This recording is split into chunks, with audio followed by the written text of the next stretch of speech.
Good morning, everyone, and I'd like to call the regular board meeting of Tuesday, July 26, 2022 to order. Melissa, will you please call the roll? Okay. Director Balin? Here. Director Boatwright? Here. Director Kearns? Is absent today. Director Murphy? Here. Okay. Director Ringen? Here. Okay. 4 directors are present. Director Kearns is absent. Okay, thank you. All right, well, with that, then we'll just go ahead and I'll ask Director Boatwright to lead us in the pledge.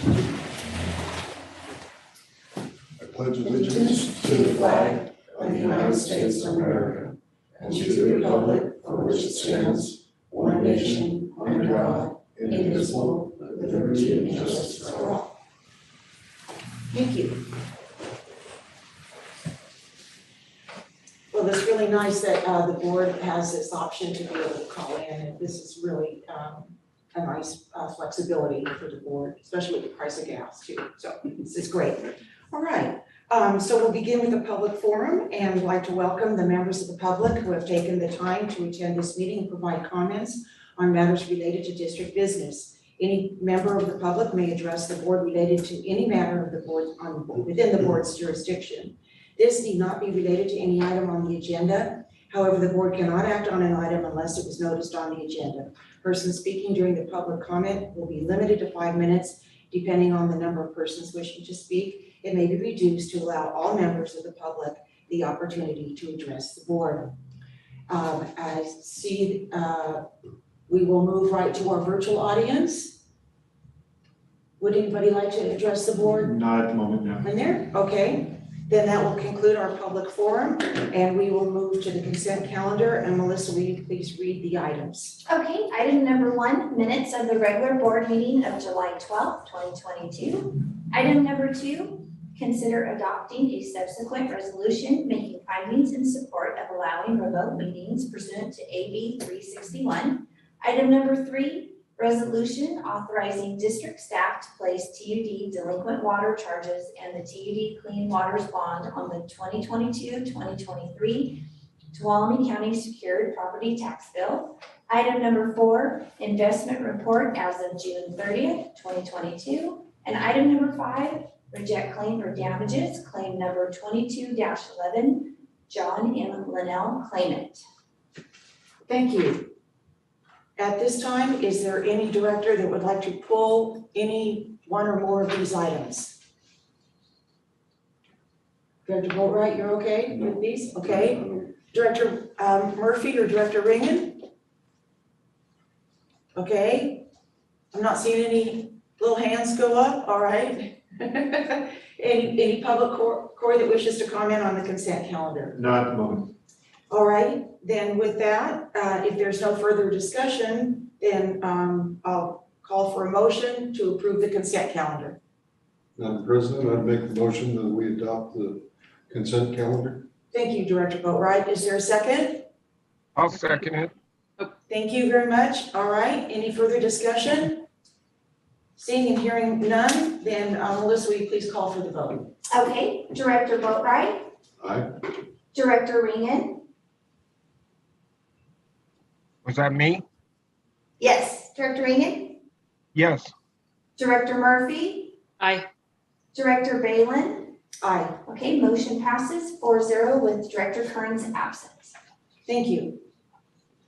All right, let's move to regular business. Melissa, will you please read the first item? Okay, item number 6, public hearing regarding notice of intent to file for USDA funding for Sierra Pines Regional Water Treatment Facility Project.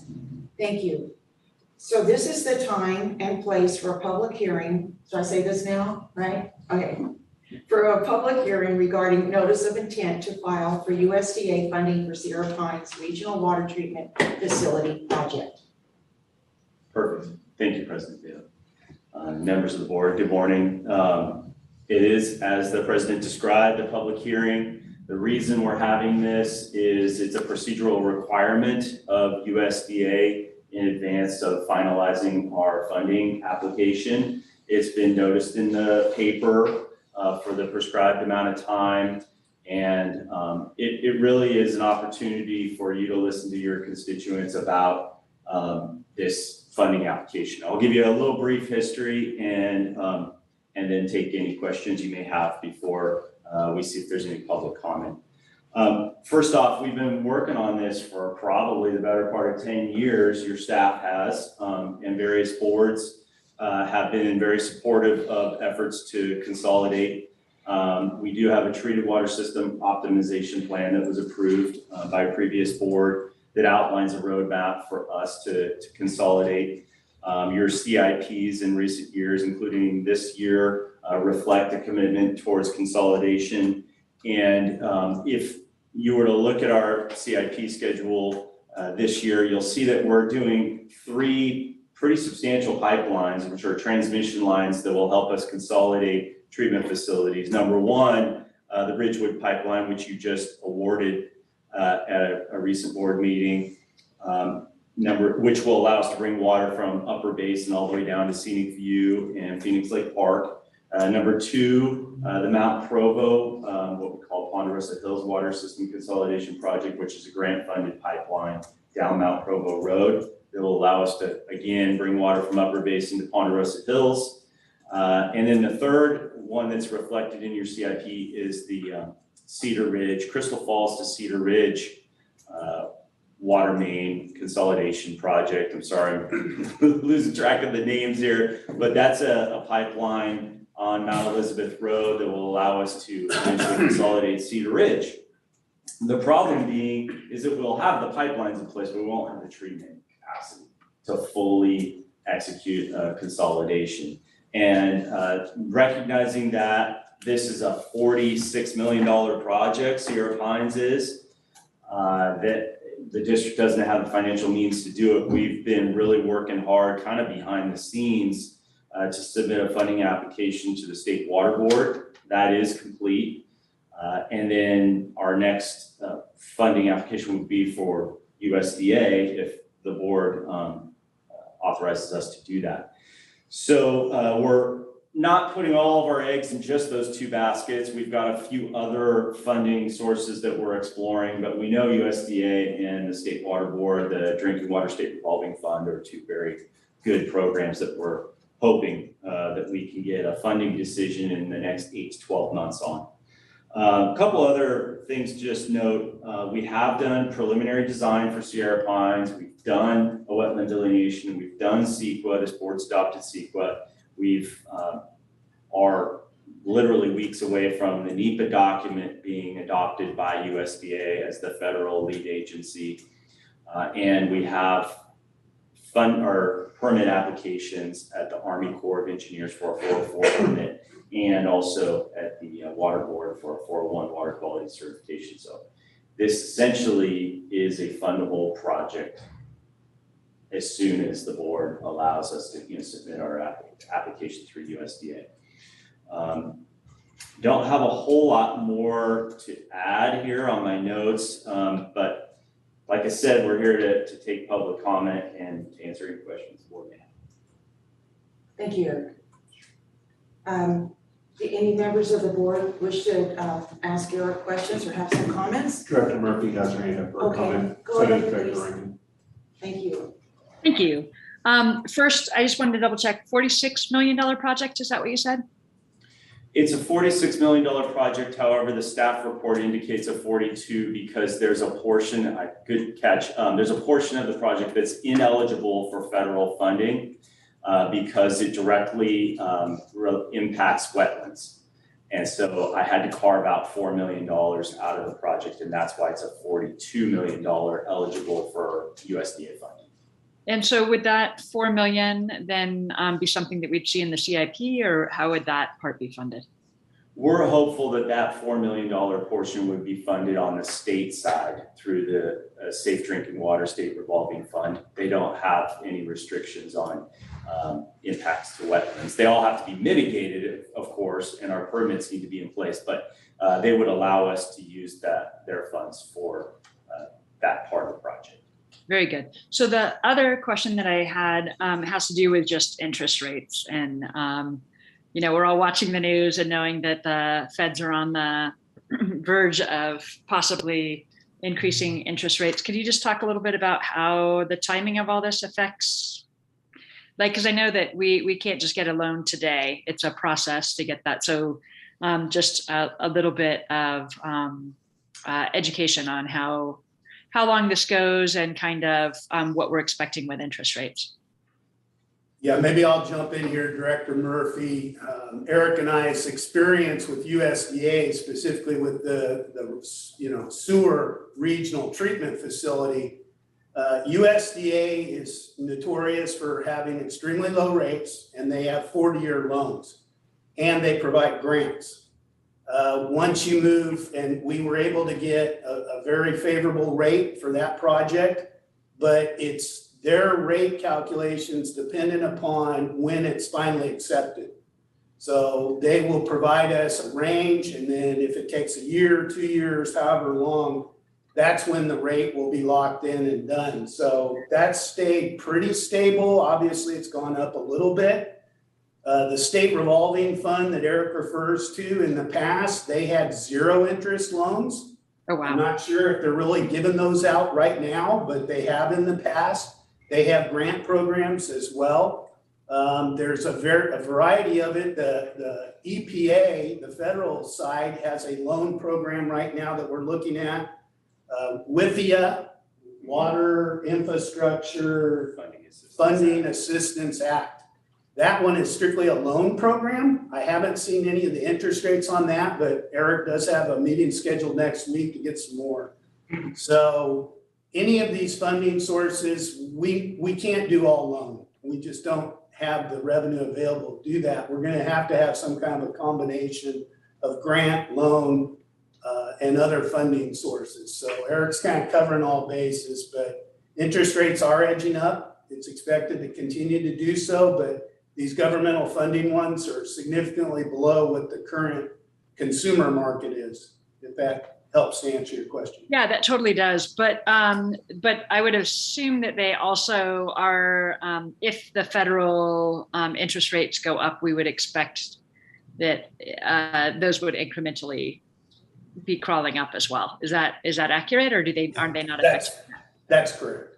Okay, very good. And so timeliness is important. Always. The longer it takes, the higher the cost is going to be as well. That'd be the expectation. So. Yeah. Okay. Very good. Just wanted to double check on all that. Thank you. Very good. Director Ringen. Yes, thank you. I saw in the Union Democrat this morning the legal notice on this project, and I was kind of taken back because it had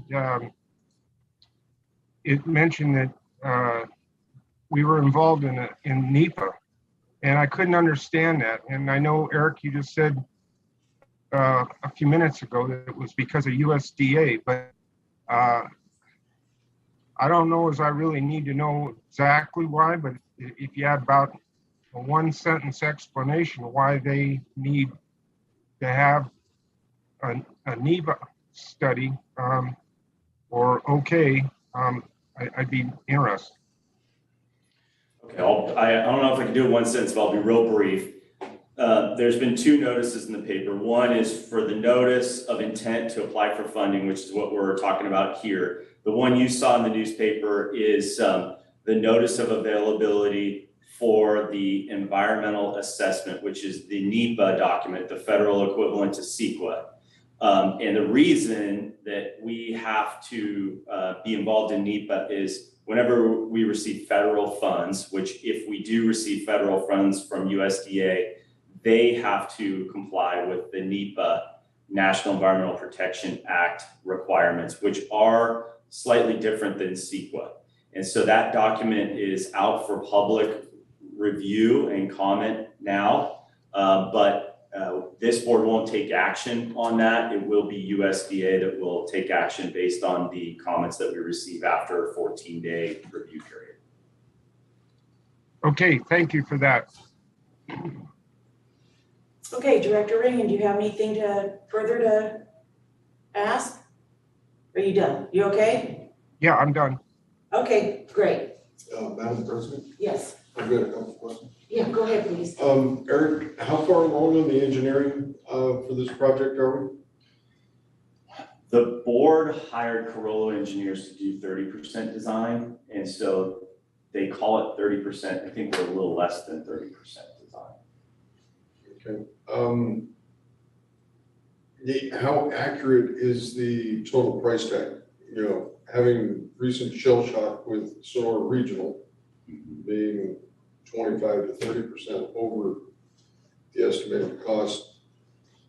How confident are you in these numbers for the water treatment plant? Not very. To be totally honest and frank with you, we took Corolla's estimate from 2020, which is 32 million. We applied escalation to the midpoint of construction, assuming construction would be about 18 months from now, or 2 years from now, and looking at historical escalation. And that's how we got to 46 million, which is substantially higher. But we would like to talk to the board at another time about progressive design build, a different approach to delivering this project that would allow us to do cost modeling in conjunction with design. Historically, what you do is you hire some engineering consultant to do a design, and they give you a 60%, 90%, and 100% plan set, and they usually give you cost estimates at each of those three milestones. But the problem is between 60% and 90% is a lot of detail and a lot of cost, and then you wake up at 90% and realize you can't afford the project, or worse yet, you go out to bid on a project and get sticker shock, as you said, when the bids come back. So progressive design build is something Dawn and you know your staff have been talking about as a way to keep the board and staff apprised at every little stage in the design process of what the cost will be, so that when you negotiate a final guaranteed maximum contract price, you're doing it already knowing really what markups are, what overhead and profit is for the contractor, what you can pre-select and pre-order equipment, and you can get the project done in probably a year or more quicker, which is another cost driver we were talking about is time. But yeah, our level of comfort is not great at 30% design, but it's the best we could do, and we can ask for funding. If the funding agencies grant us a funding agreement for the board to consider, it will have provisions in there for budget amendments as we get closer to final design. With the design build, the other path we were talking about, does that still just give you a plan set before, so you can know what the price tag is? Correct. How quickly could that be done as far as getting to 100% over 90% design? I think you could probably get there in 9 to 12 months if you were aggressive. You could get there in 9 months, but there's just some other items like PG&E service that always tend to lag. So I say 9 to 12 months. Thank you. That's all I have. Thank you, good questions, great. Okay, any further questions from the board? All right, was there any written comment received? I did not receive any. No written comment, so for the record, no written comment was received. Corey, is there any member of the public that wishes to chime in? Not at the moment. All right, are there any members of the audience who wish to be heard on this matter? Okay, all right, so seeing and hearing none, and if there's no further discussion, then if there is nothing further to be presented relating to this item, I now declare the public hearing closed. Thank you, everyone, and thank you, Eric, for your background. That was good. Good discussion on interest rates, and you never know, they could go down. All right. So with that, Melissa, will you please read the next item? Oh. Do you need a Am I, Isn't the budget report? Do you need a motion or Oh, anything? do I need? No, thank you, sorry. No, we don't need a board action other than to hold the public hearing. If the board had an issue with us proceeding, staff would like to hear about it, but no, our obligation is just to hold the public hearing, record any comments that are received and report back to us. Okay, item number 7, budget report and balance sheet for year ending June 30th, 2022. You want a lead off, Don, or just have at it? Well, good morning, board members, anybody out there watching. That time again for our quarterly budget report. I want to preface this one by a couple comments. First and foremost, you know, our reporting policy is to bring this to the board and the public on a quarterly basis. Really, when looking at the budget report, it's kind of, the ones in the middle are the real important ones. You know, we just adopted the budget for next year. So come the first quarter, September 30th, we're so new into the year that, you know, there's not a whole lot, unless we've had some major change, there isn't a whole lot going on. We're kind of status quo. Then we move into the 6th month and the 9th month. That's where it's much more important for the board and the management and the public to know how are we tracking, what's going on, where are we at? And then we get to the end of the year. Well, the end of the year report, while it's important still to see how we tracked, for us, it's the end of year close. This is when we're fine tuning everything. We're recording some events that can only be recorded at the end of the year, such as pension liability, OPEB expense, some of these big items. And that dovetails into the audit. So we have an independent audit. They typically will come in August with the goal of delivering the actual audit report to the board by the end of September. So, you know, I want to preface with what I'm showing you today is very preliminary. It's based on what you've seen 3 months ago and 3 months before that. It's still important data in doing this, but like I said, I have to use the terms pre-audit quite frequently because there are typically very significant adjustments. So with that said, I don't know if I can swap here. Do you know, Corey? Go back here. And I'll switch gears and go over to my notes for this part of it. I thought I could do that, but all right. So just a few slides here, and then we can discuss it as need be. The first slide is total combined revenue. So this is water and sewer, all total here. The amounts we're showing are in thousands. So the total revenues received were $24.8 million. The first column is the adopted current total budget, the fiscal activities for the 12 months so far pre-audit, the variance between those two and the percent remaining. Sometimes I even surprise myself. I've been reporting to the board all year long, but if we go down to the revenue total, out of 24.8 million, our budget was 24.7 million. So we have a variance of 91,000, which comes out to 0.4% variance. So I don't know if we could track it any closer than that. Obviously, looking at the line items, there's a couple distinct differences there. Utility billing showing a 3% variance, but that's really because at the end of the year, we still have 4 utility billing cycles to bill, and they will have a number of days that are still within June 30th. We also have some subscriber billings to be calculated and go out. And then the last 2 items are the capital grants and the capacity and connection fees, which again, we don't budget for those because they have to go to capital and we don't know exactly when they're coming in. And then obviously there's been a variance in the investment income, which with the economy and everything else, that's to be expected. But couldn't be any more track on budget than that. The next slide is total combined expenses. Total combined expenses were 15.5 million before. We distinguish this before capital, reserves, and the PERS and OPEB year-end adjustments I talked about. This table does not include depreciation, which you will see a non-cash item on the audited financial statements. Obviously, the biggest difference is the first line item, the personnel, and mainly that's due to CIP forced labor. if we're building ourselves, those charges, rather than going to O&M, are going to the actual capital improvement.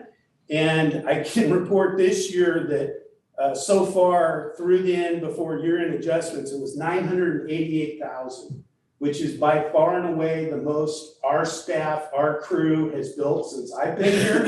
It normally runs between $400,000 and $500,000. So clearly a whole lot of time and effort going into the capital program and the improvements there. And if you take that out, that difference is distinctly less.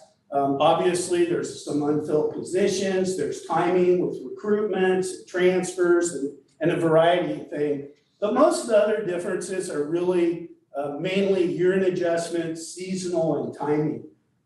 Kind of the exception to that rule would be the two areas that we saw that are over budget is first and foremost fuel, which we all know when we fill our cars up, we see that. And the second one is electricity, and those are just directly related. And both of those are, in our top 10 expenses every year. And those, consistently continue to rise. And that's where you see in that utilities a negative variance for being over budget. So if you take those two that we just looked at and subtract what we've done so far pre-audit, we have a net of about $9 million. You say, oh, that's great. We have $9 million, a little bit. However, so far through May 31st, now there's a whole lot of CIP calculations going on in year, but through May 31st, we'd actually invested $11.5 million into our CIP. We still have a remaining budget of $1.6 million, which I fully anticipate we're going to spend during the month of June. And then we have our debt principal payments for the year. So if you take the $9 million and you subtract those, our balance before we go into reserves is about $4 million negative. Now, when we adopted the budget, we did adopt the budget with about a $2 million, I think 2.1 million was the planned financing for this particular year. But again, that's before reserves. So obviously for the sewer plant, we had budgeted a large amount of reserves be available. That'll be part of the year-end calculation as well. So from a cash flow standpoint, we're right at the budget numbers pretty much over there. The audit will be the real telling tale for the year as well as going forward. And nothing here other than ongoing inflation and some of these other unanticipated costs has affected the budget that we just adopted. So that's the quarterly report pre-audit for June 30th. I'd be happy to entertain any questions you might have. That was great. Thank you, Steve. You always make it real clear. That's really good. I try. Okay, so any discussion from the board? David, I can start with you. No. You okay? Okay. Steve's always available, right? If something occurs. That's correct. Okay. And I will add on before, if Director Ringer and Murphy has questions, is that, we talked last time about providing the status report on CIP and where we're at. Well, there's so much involved with year-end closing. Rather than try and give you something that would be so preliminary, we're working on that in conjunction with prepping for the audit. So we anticipate bringing that to the board within the next month or two and really do CIP status for fiscal year 22, where we're at, what we finished, what we didn't finish, and the actual costs. So we're working on that. We will be bringing that to you in a future meeting. Good, thank you. Director Murphy or Director Ringen? Yeah, this is Director Murphy. When you were talking about the personnel, you said something about $988,000. I didn't catch what that was about. So when we adopt the budget, we take every single employee and we calculate their hours 100% working for TUD. So our construction and maintenance department, they have 3 separate crews. They do everything from leaks to building brand new lift stations and everything in between. If they go out and work on a project that is CIP, those charges are going to go to that asset and be capitalized as part of our fixed asset. So what you're seeing here under this fiscal activity, 10 million compared to 12 million, The $12 million budget included them solely working on leaks, if you will, all TUD.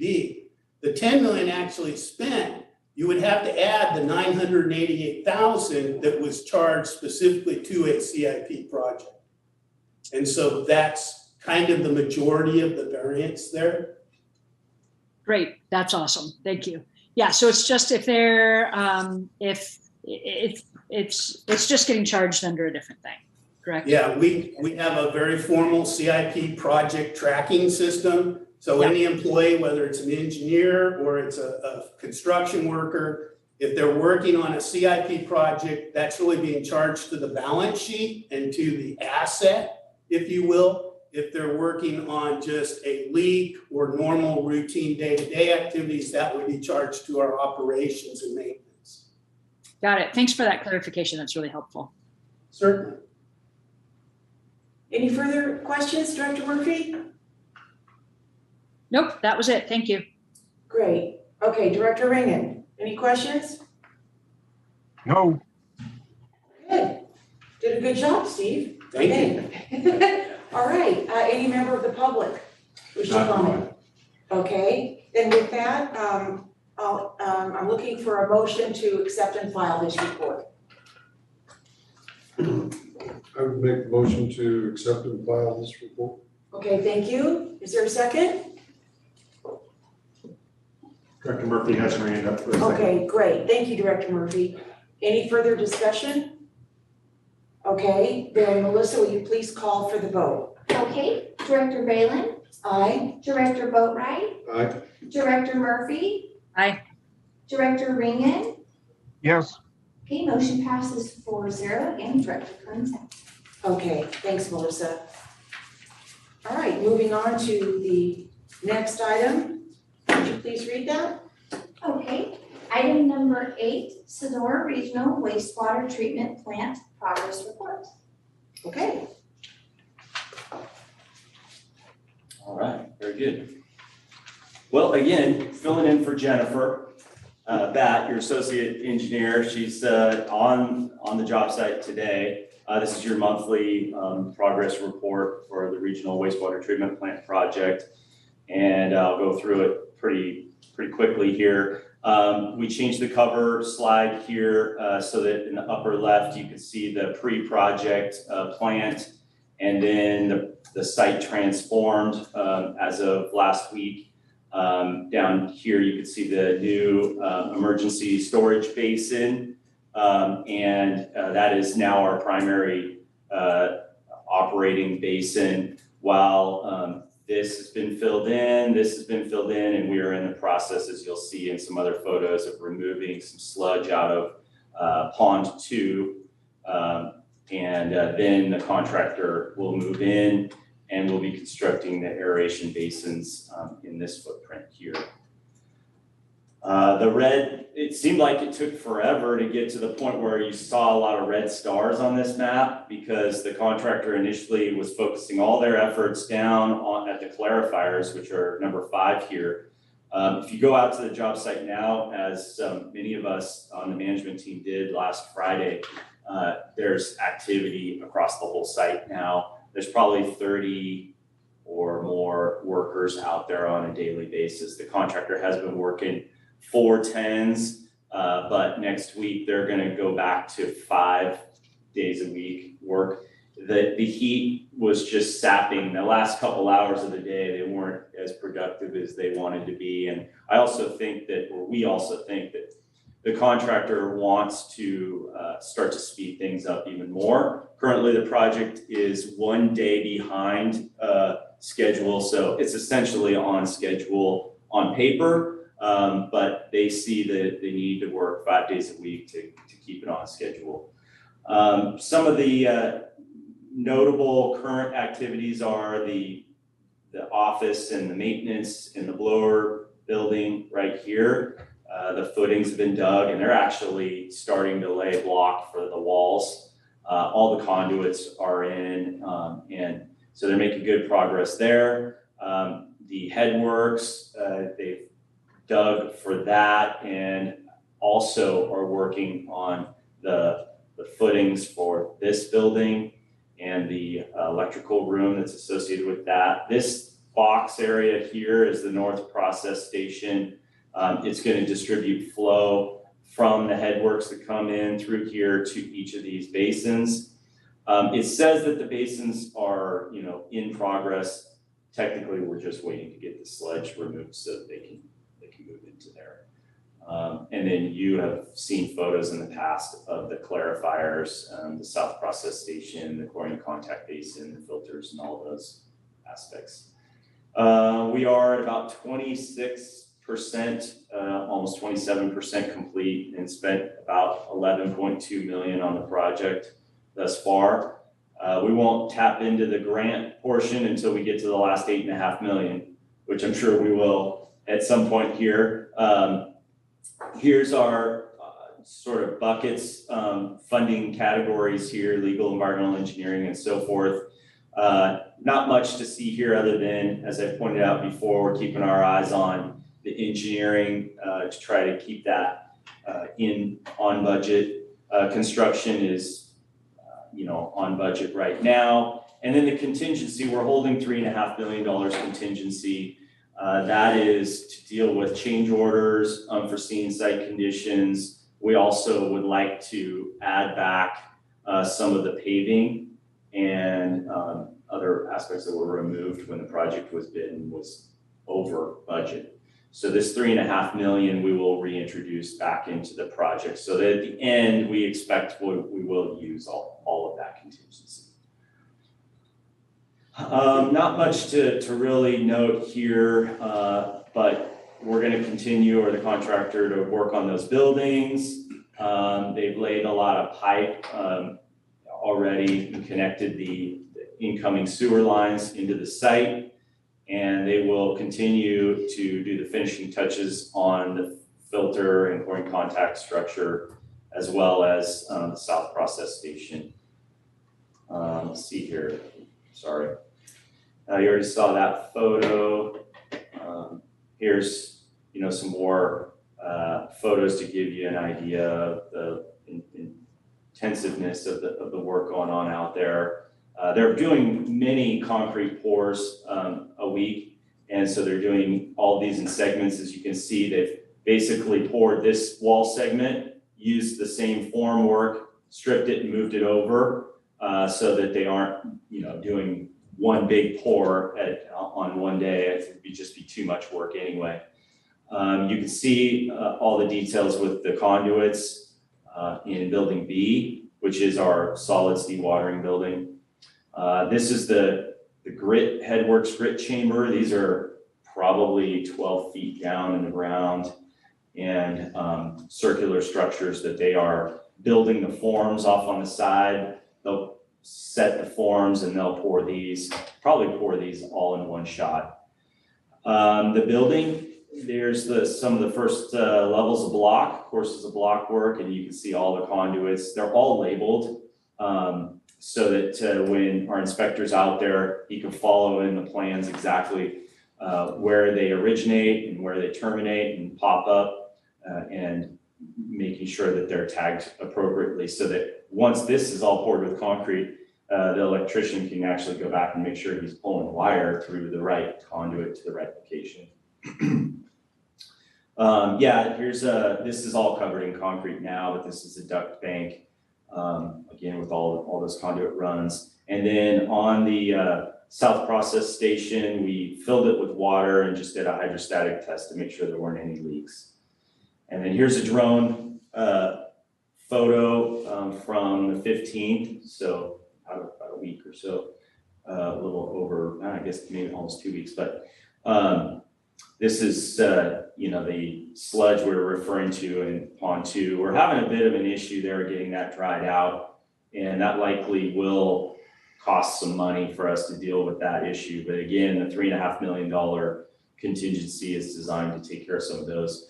And you can see the footprint for the building here, building B, and you can see the fire, the burn scar from the fire that we had last year. I think that's all I have for you. Great. Happy to answer any questions if you have any. Good, thank you, and thank Jennifer. So any comments or questions from the board? Yes, go ahead. With all the heat we're having, you're having a hard time drying that out? Yeah, we really thought it would dry out with all the heat much quicker, but the consistency of the sludge, you would know, but also the fact that it's confined, you know, and it's deep. It's 2 to 3 feet deep. And so you might get some drying on the top surface, but what's below is just not, you know, not drying out. You can't really see very well here, but we have a bulldozer right here that, and you can see all the tracks. So we've been in it trying to stir it up, but it literally, when you push it, it comes right back on you. So it's not even truckable. Our goal is to get it to that 20% or something that's truckable, and then to haul it off site so that the contractor can move in. They're actually waiting for this work to occur, and they haven't hit us with any delay, you know, charges. But if it isn't taken care of in the next few weeks, it's going to start to impact their schedule. I just, I wouldn't have thought you would have run across that much, but I was trying to think back in the cleaning cycles, you know, pond 2 is probably the one that was most due. But, Yeah, it's the worst of the 3 so far. Great. Anything further? No, just the last picture you had, that conduit run that we're showing there on 7-7, that's backfilled with concrete, you said? Yeah, those duct banks are running into the building footprint, and so they slurry backfill these, and then the slab for the building will go over part of that. Now, you also see conduits run on top of the ground as well. So there's duct banks, is like your artery, and then there's point-to-point conduits that will be kind of in the slab, right underneath the slab. Thank you. Thank you. And that's called a duct bank. Okay, great. All right, Director Ringen or Director Murphy? Director Murphy has her hand up. Okay, go ahead. Yeah, I just, a little bit more about the sludge. That is a byproduct of the past system, is that correct? It is. Director Boatwright could probably speak to that better than I could. Well, it's a combination. The polishing ponds, if you will, have actually always been a backstop for the regional plant. So there's some nutrients in the water after secondary clarification, which causes a algae growth. And over time, it just builds up. The pond cleaning cycle was between 6 and 8 years. Each pond would get, you know, taken off subsequently, and, you know, this bottom cleaned out. It just, you know, yeah, I'd have to, it's in the record somewhere when the last time it was cleaned, but I can't tell you off the top of my head where it was. Cool. And then, and what is this becoming?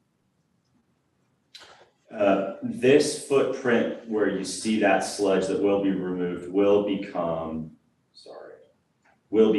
these 2 aerated basins, which are the deepest, pretty much the deepest portion of the project. Okay, and which is a different purpose. Correct. Yeah. And where do we haul the sludge to when it leaves us, when we truck it off? Where does it go? Well, this sludge we are going to stockpile right off of up above on our site where we've done before with the previous pond cleaning, which is, you can't see it, but it's just right up above the site on our property.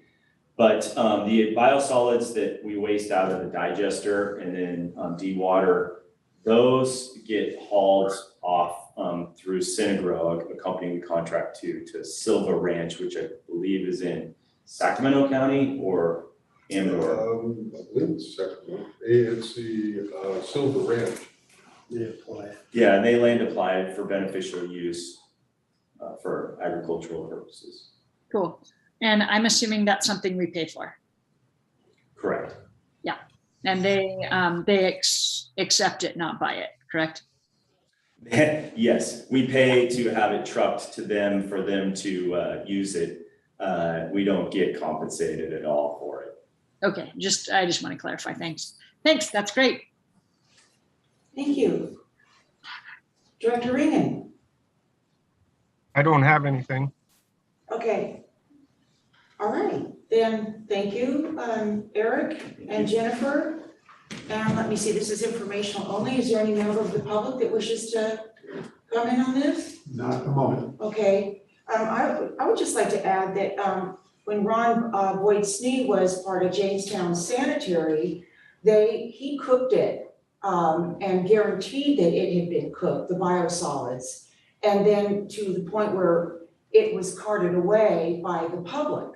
So they had free soil, so you can, and, you couldn't put it right, the application had to be specific, but they were able to recycle it. And then the other thing I just wanted to add is we had a previous board member that was very interested in taking these biosolids up on, part of our property and mixing it with chips, right? They're coming in from the forest or now everywhere and creating a product that way. So, and now with the waste stream for restaurant food being intercepted, it's just good to be, it's just interesting that there have been projects in this county, they called it JS Grow, Jamestown Sanitary Grow.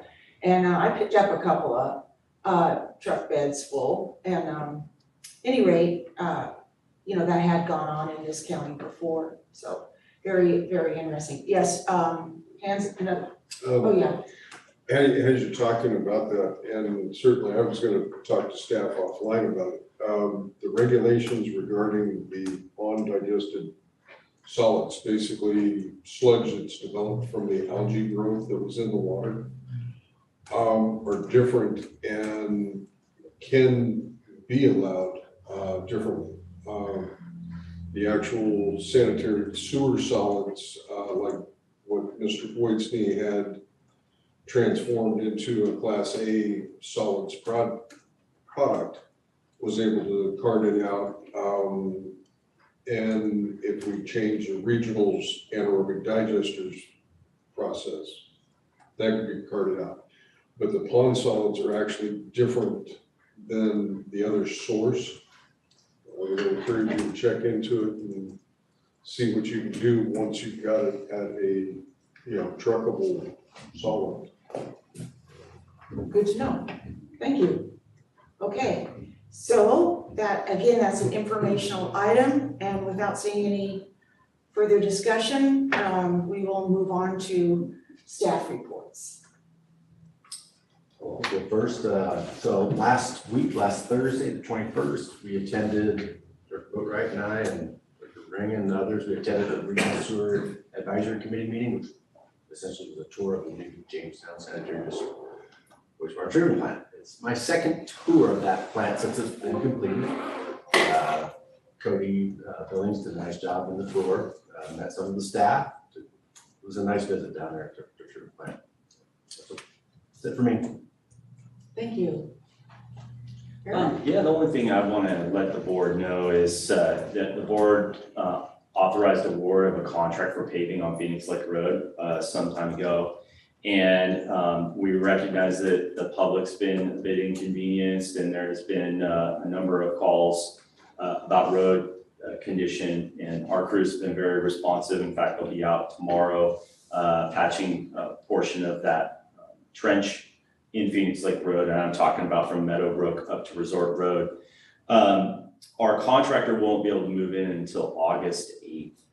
And that's the best we can do at this point. So we just want, the public, want to thank the public for their patience. And then by way of explanation, the board awards something the next day, if not the same day, our staff rush to get a notice of award to the contractor. That notice of award, goes out, and then they have 10 days to return their contract with their bonds and insurance. If those are all in order, then, we can issue what we call a notice to proceed, which just means, okay, you're ready, you can start work anytime, and then the contract clock starts ticking. And in our case, we have 30 days I think it was a 30-day turnaround time, which is pretty tight for a lot of projects.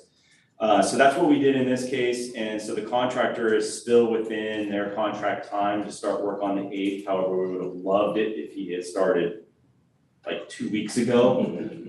But it's just not working out that way. And we wanted you guys to know if you get any complaints from the public. Okay, thank you. How about you, Abby? Do you have anything to report? I just wanted to make sure the board all saw that Emily sent out an email just with some updates on the board page on the website that includes the updated districting maps and the ordinance that your board adopted on May 9th.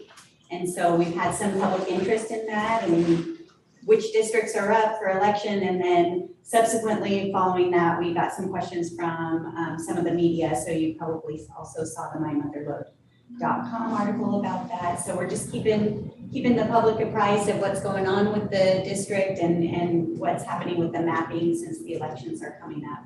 And Emily's doing a great job. We're just really trying to get her out there she's got a lot of meetings on her calendar and introducing her to our local and state partners at all of the organizations that we're a part of.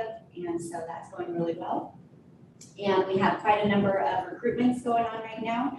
So we've got a busy later part of the week with interviews. And so we're really excited. We've got a lot going on, but it's all very positive and just happy to report that. Great. And could you please tell us what Emily's title is? It's Administrative and External Affairs Specialist. Okay, Administrative and Internal Affairs. External Oh, Affairs external, okay. Specialist. Okay, yeah, okay. Great, thank you. You're welcome. All right, Thank you. thanks. Steve? Just nothing else to report. Busy with year-end closing, and everything going on, day-to-day activities. Okay, Thank you for asking. great, good, thank you. All right, so we'll move to the board for our directors for communication reports. David, do you? Other than the tour, last Thursday, with Dawn, Director Ringen, and, some other people from the community, at Jamestown, but they've got a really nice little plant there. I think it will operate well for them well in the future as far as treating the wastewater that they have coming in. They did a couple innovative designs, with their solids and solids conveyor. That seemed to be functioning well. So yeah, pretty impressive. Oh, good. Well, you would know. Yeah, good. Very good. Okay, Director Murphy. So the one thing that I would like to just address real quick is I do live in the area distributed by the Sonora water treatment plant. And a pull of our neighbors, the water is terrible. It smells and it tastes horrible. And so just, it would be great to also just, I think a lot of people understand it's a feature of Phoenix Lake and the heat and the lake levels, but it might be worth addressing that.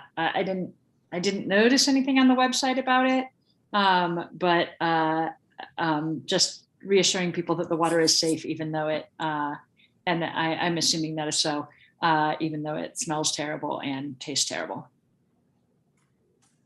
And maybe a reminder of why that is. I didn't hear the last part. And maybe a reminder of what that is. I also on that,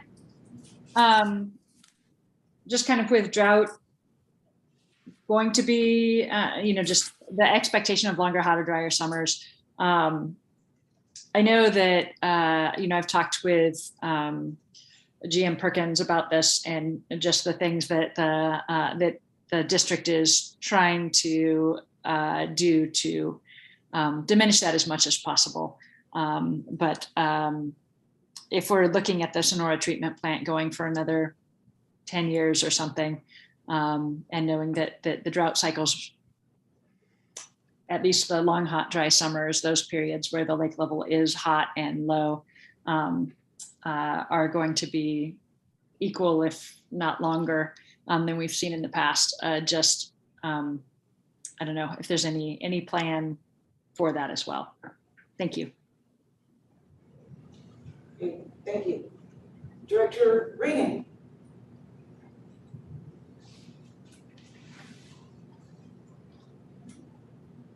Gee, I had a hard time getting unmuted there.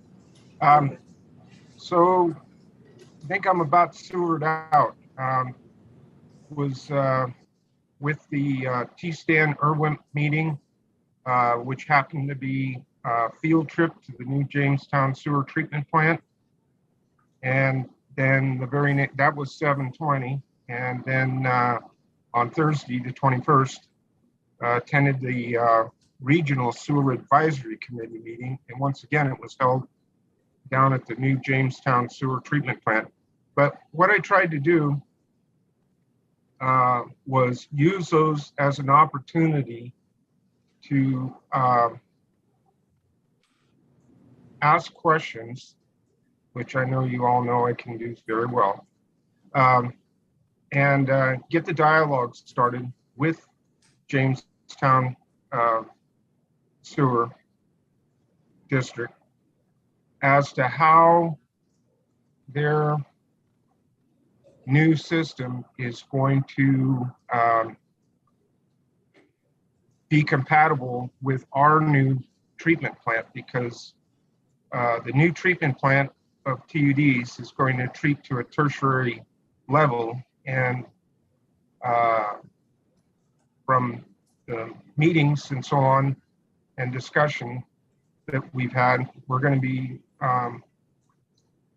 relaxing some of the requirements for the ranchers that are getting the recycled water. So if Jamestown Sanitary District's water is not treated up to the tertiary but goes into the quartz reservoir, we would possibly find ourselves in trouble. So at any rate, I was able to ask several questions on that, as well as the about their infrastructure. I'm talking about the pipes in the ground in Jamestown area, how they're repaired, and who repairs them. I don't know. I asked numerous questions, and I got really good response from their employees as well as the office manager. So anyway, that's it for me. Okay, thanks, Director Regan. Sounds like that was a good field trip, for lack of better words. So, all right, the only thing I wanted to say here is one, actually, thank you for sending those drone images around and tell Jennifer. I really appreciate looking at those, and I do watch them. Maybe not all of them, but I find that a good use of our resources is to purchase that kind of piece of equipment. So thank you on that. The other thing is I had received a urgent email from one of our ratepayers who was very, very concerned about the quality of their water, and got it to Dawn. This was after hours, and Eric Hall responded right then and there, and so that was just a real rapid response, and it was well met, and again, that was great customer service, because when you're very concerned about your water, you want to know, and that was, so at any rate, Eric left, so I just wanted to please pass on, thank you for that. That was really good customer service there. The Oak Fire just makes me really glad that we were working on access points along our ditch system, and can't wait till we begin to make that available for the community and save our treated water. So I know that I guess is moving right along. And then the last thing is Mountain County's water resources were meeting August 1st, and that's that's it. Very concerned to have friends that are evacuated from the Oak Fire down there in Mariposa. It's very concerning, and we just hope and pray it doesn't get any closer to Yosemite or no lives are lost. So, any other comments before we adjourn? Yes. I think this is timely, both Director Murphy's and yours, President Balin's comments about the water and safety and people's questions about it. On our website, under the customer service tab, under FAQs, there's a number of questions about, is my water safe? Why is my water cloudy? Why does my water taste pond water, things like that, that tells you. But we also have a nice PDF as well that we can send out to customers that have questions, but also to you all. So I'm happy to follow up with an email to that place on the website, but just wanted to let you all know that it's there, and maybe it is a good time to update and refresh the public's information on this as well. So we can put out a little update to the website so people can see it and on Facebook as well. Great, thank you, that's great. Okay, well, with that, and if there's no further business. Director Murphy does. Oh, yes, go ahead, please. Hey, Abby, just to put another thing up there, the thing that people are experiencing right now is the water tastes, the best description people have is moldy. It smells moldy and it tastes moldy. If rather than cloudy or, something like that, that's the descriptor I'm getting from people. Okay, great. I have one on tasting earthy or musty. So, but anyway, I'll get some more information out there so the public gets kind of fresh on everyone's brain, especially since we're having those issues right now. So thank you for bringing it up. Okay, great. And if there's any, I think it's, you may already have this out there, but of just what TUD Canon is doing about it.